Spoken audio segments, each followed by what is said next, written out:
नमस्कार दोस्तों, आरजे आरती आज एक बार फिर से आपके साथ है रेडियो यात्रा का ये बिल्कुल नया अंक लेकर के।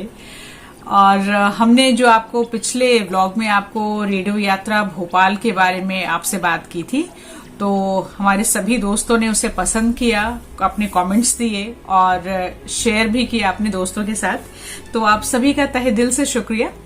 आज रेडियो यात्रा में हम बात करने वाले हैं, कहाँ की बात करने वाले हैं गेस कीजिए। चलिए, आज रेडियो यात्रा में हम जहां की बात करने वाले हैं वो कोई शहर नहीं है हिंदुस्तान का, वो हिंदुस्तान का एक शहर है और शहर के अंदर जो है एक जगह बसी हुई है। मतलब हम उस जगह की बात करने वाले हैं, उस शहर की नहीं। शायद कुछ गेसेस आप कर पा रहे होंगे चलिए, मैं आज आपको बताती हूँ चोखी दाणी की बात। जी, आज रेडियो यात्रा जो है वो है चोखी धाड़ी जयपुर पर। हमारे हिंदुस्तान के राजस्थान में जो राजस्थान का शहर है, यानी कि उसकी राजधानी है जयपुर, जयपुर में स्थित है चोखी दाणी। ये लगभग जयपुर से 18 से 20 किलोमीटर के आसपास दूर है चोखी दाणी। अब चोखी दाणी क्या है ये आपको बताती हूँ। देखिए, जो लोग जयपुर गए हैं या जयपुर पर्यटन के लिहाज से जिन्होंने घूमा है, तो जयपुर में वैसे तो देखने लायक बहुत सारी चीजें हैं। आमेर का महल है, नाहरगढ़ का किला है, बिरला म्यूजियम है और वहां का जौहरी बाजार, बापू बाजार, बहुत सारी चीजें हैं जयपुर में देखने योग्य। लेकिन हम आज जयपुर की बात नहीं करेंगे, हम जयपुर से 18 किलोमीटर लगभग दूर स्थित चोखी दाणी की बात करने वाले हैं। अब आपको बताती हूँ कि चोखी दाणी क्या है। वास्तव में राजस्थानी गांवों की संस्कृति को दर्शाता हुआ ये एक ऐसी जगह है जहां पर आपको राजस्थानी गांव की जो संस्कृति है, जो राजस्थानी गांव है, उसकी झलक आपको देखने को मिलेगी।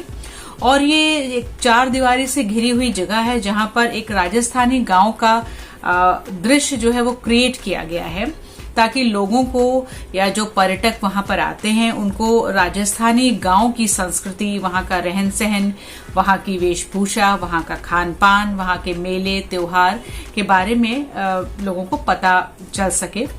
और राजस्थानी लोक गीत और लोक संस्कृति, लोक संगीत, लोक नृत्य की भी झलक आपको चोखी दाणी में देखने को मिलेगी।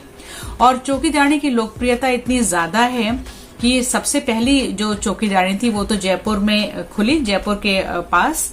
दूसरी जो चोखी दाणी है ये भी राजस्थानी संस्कृति की ही झलक लिए हुए है, राजस्थानी गांव को दर्शाता है। ये चोखी दाणी जो है ये हरियाणा में सोनीपत में खुली हुई है। तो अगर आप सोनीपत जाएं तो वहां पर भी आप चोखी दाणी जो है वो आप देख सकते हैं। जिनको राजस्थानी संस्कृति को जानने में जरा सी भी रुचि है तो वो एक बार हरियाणा के सोनीपत में जाकर भी इस चोखी दाणी को देख सकते हैं। खैर, बात हम आज कर रहे हैं जयपुर की चोखी दाणी की क्योंकि जो राजस्थान है वो मुख्य रूप से तो राजस्थान में जो चोखी दाणी स्थित है वहीं पर आपको राजस्थानी गांव की संस्कृति की झलक आपको देखने को मिलेगी। ये चारों ओर ये एक 4 दीवारी से घिरा हुआ है और जैसे कि आप चोखी दाणी में प्रवेश करेंगे, ढोल ताशों से आपका स्वागत होगा, गाजे बाजे के साथ। वहां पर राजस्थानी वेशभूषा में कलाकार बैठे रहते हैं जो कि आपका स्वागत ढोल बजा करके या नगाड़ों के साथ, गाजे बाजों के साथ आपका स्वागत करेंगे। और जैसे आप उसके प्रवेश द्वार पर पहुंचेंगे वैसे ही राजस्थानी वेशभूषा में वहां पर स्त्रियां खड़ी होंगी जो कि आरती का थाल लिए हुए होती हैं और आपको तिलक करती हैं, वो आपकी आरती उतारेंगी और इस तरह से वो फिर आप अंदर प्रवेश करते हैं।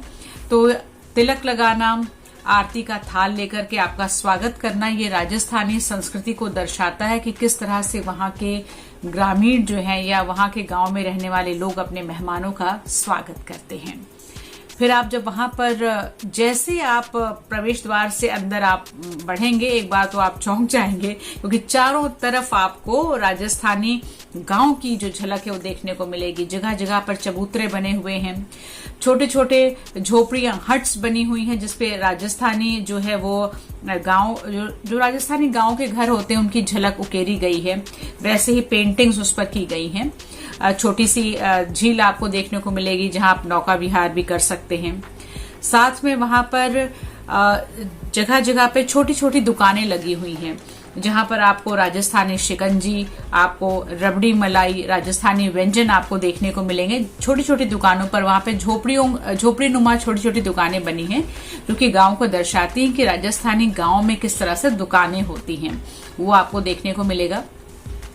तरह तरह की खाने पीने की चीजें हैं, तो दाल बाटी चूरमा है, ये सारी चीजें हैं जो कि राजस्थानी व्यंजनों, जो कि राजस्थानी गांव का जो खास व्यंजन है वो आपको वहां पर देखने को मिलेगा। वहां पर छोटी छोटी दुकानें जो आपको देखने को मिलेंगी। साथ में आपको जगह जगह पर उसी प्रेमिसेस में, उसी क्षेत्र में आपको बैलगाड़ी, ऊंट गाड़ी, हाथ गाड़ी भी आपको देखने को मिलेगी। और साथ में ऊंट की सवारी का भी आनंद आप ले सकते हैं, वहां हाथी की सवारी का भी आनंद आप ले सकते हैं, बैलगाड़ी, ऊंट गाड़ी, इसका भी आप आनंद ले सकते हैं। ये भी आपको जगह जगह चलती हुई दिखाई पड़ेंगी।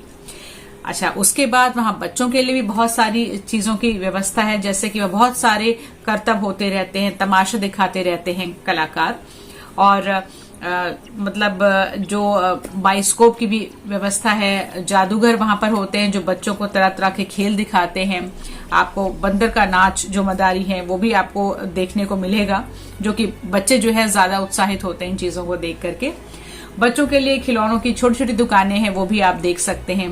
राजस्थानी परिवेश में तालाब, पानी की व्यवस्था, ये भी आपको देखने को मिलेगी। और जगह जगह पर छोटे छोटे चबूतरे बने हुए हैं, उन चबूतरों पर राजस्थानी कलाकार जो है वो आपको लोक गीत गाते दिखाई पड़ेंगे अपनी पारंपरिक वेशभूषा में, और सिर पर बाकायदा रंग बिरंगी पगड़ी बांधे हुए। और आपको लोक गीत जो है वो आपको सुनने को मिलेगा। साथ में अलग अलग चबूतरों पर जो राजस्थानी लोक नृत्य है, कालबेलिया है, घूमर है, अलगोजा है, वहां पर जो बहुत सारी नृत्यांगनाएं हैं, जो कलाकार हैं, वो पारंपरिक राजस्थानी वेशभूषा में वैसे ही कपड़े, वैसे ही गहने, पारंपरिक जो उनके परिधान हैं, तो उसको वो पहने हुए और वैसे ही गहने पहने हुए आपको अलग अलग चबूतरों पर नृत्य करती हुई दिखाई देंगी।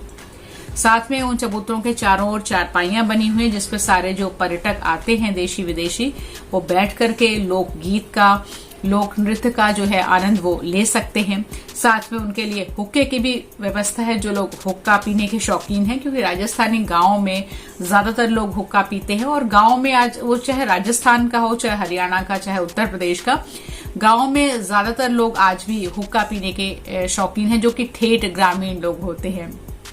तो इसकी भी झलक आपको देखने को मिलेगी। इसके अलावा राजस्थानी संस्कृति को दर्शाता हुआ ये जो पूरा गांव आपको चौकीझाड़ी में देखने को मिलेगा। और ये इतना खूबसूरत है, इसकी जो झलक है वो इतनी खूबसूरत है कि एक बार को तो आपको लगेगा कि बस हम राजस्थान के ही किसी गांव में खड़े हुए हैं। अच्छा, इसके अलावा वहां पर भोजन की व्यवस्था भी है, जो लोग पर्यटक जाते हैं उनके लिए। और जब आप भोजन करने बैठते हैं तो पारंपरिक जो उनका परिधान है, यानी कि धोती और लंबा कुर्ता और साथ में पगड़ी, ये पहने हुए वहां के जो आप कह सकते हैं वेटर्स जो होते हैं, वो आपको खाना परोसते हैं बाकायदा पत्तल में। और मिट्टी के कुल्हड़ में, जो मिट्टी के कुल्हड़ में आपको पानी मिलेगा पीने को, मिट्टी के सकोरे, मिट्टी के छोटे छोटे कोलियां, मतलब की कटोरियां, और बाकायदा इस तरह से आपको उसमें खाना परोसा जाता है। और जो पूरी राजस्थानी जो मेहमान नवाजी है व्यंजनों को लेकर के, उसकी पूरी झलक देखने को मिलेगी। और इतना खाना वो परोसते हैं कि नॉर्मल इंसान जो है वो खा नहीं सकता। इस तरह से आप कह सकते हैं कि बिल्कुल कोर्स डिनर होता है।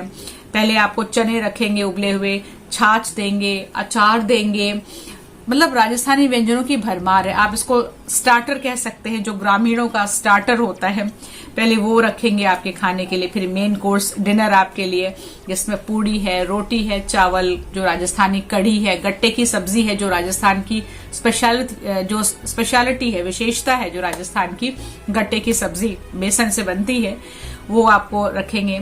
छाछ रखेंगे। फिर सबसे अंत में मिठाइयां आपके लिए रखेंगे, इमरती है, जलेबी है, रसगुल्ले है। तो इतना खूबसूरत वो समा बांधते हैं कि बस वो देखने योग्य होता है। बहुत ही खूबसूरत है चौकीदानी। अगर आप जयपुर जाएं और आपके पास समय हो तो समय निकाल करके चौकीदानी जरूर जाइएगा। ऐसा खूबसूरत राजस्थानी गांव जो है उन्होंने वहां पर मैं आपको क्या कहूं, उन्होंने ऐसा परिदृश्य वहां पे क्रिएट किया है कि आपको दूसरी ऐसी जगह तो कहीं आपको देखने को नहीं मिलेगी। या अगर आपको सचमुच गांव देखना हो तो या तो आप चौकीदानी जाइए या तो फिर आप राजस्थान के ही किसी गांव में जाइए उस चीज को देखने के लिए। बेहद खूबसूरत है चौकीदानी। और अगर आप राजस्थानी गांव की झलक को देखना चाहते हैं और किसी कारण से अगर आप जयपुर नहीं जा पा रहे हैं तो आप हरियाणा के सोनीपत भी आप जा सकते हैं। वहां पर भी ये चौकीदानी है जो कि पर्यटकों के लिए बनाई गई है। तो आप दोनों में से कहीं भी आप जा सकते हैं। लेकिन हमने जो आज आपको मेन जो आप मुख्य रूप से आज बात की, ये हमने जयपुर के पास जो स्थित है चौकीदानी उसकी बात की है। बेहद खूबसूरत है ये, आप जाइएगा जरूर। चलिए, आज हमने चौकीदानी के बारे में आपको बताया। आज का वीडियो आपको कैसा लगा, अगर आप कमेंट सेक्शन में हमें इस चीज को लिख करके बताएंगे, हमारी हौसला अफजाई करेंगे, तो इसके लिए हम तहे दिल से आपका शुक्रिया अदा करेंगे। और आज का वीडियो अगर आपको पसंद आया हो तो इसे मन से लाइक जरूर कीजिएगा, शेयर कीजिएगा सोशल मीडिया प्लेटफॉर्म पर या जिस पर भी आप जुड़े हों, और अपने दोस्तों के साथ इंस्टाग्राम पर भी आप इसे शेयर कर सकते हैं। और हमें कमेंट में लिख करके जरूर बताइएगा कैसा लगा आपको आज का रेडियो यात्रा, कैसी लगी जानकारी आपको चौकीदानी की। और अब जो अगला एपिसोड, अगला व्लॉग मैं रेडियो यात्रा का आपके लिए बनाऊंगी, वो रेडियो यात्रा का अंतिम एपिसोड, अंतिम व्लॉग होगा। और उसके बाद फिर हम एक नई सीरीज शुरू करेंगे आपके लिए। वो क्या होगी वो मैं शायद उसकी थोड़ी सी जानकारी आपको मैं इस अंतिम व्लॉग में आपको दूंगी। तो अंतिम व्लॉग का इंतजार कीजिए और हमारे इस वीडियो को, इस जानकारी को देखिएगा जरूर। चलिए, अब मैं मिलती हूँ आपसे रेडियो यात्रा के अंतिम अंक में, जो कि शायद मैं आपके लिए कल या परसों बनाऊंगी। देखिएगा जरूर। चलिए, तब तक के लिए बाय बाय।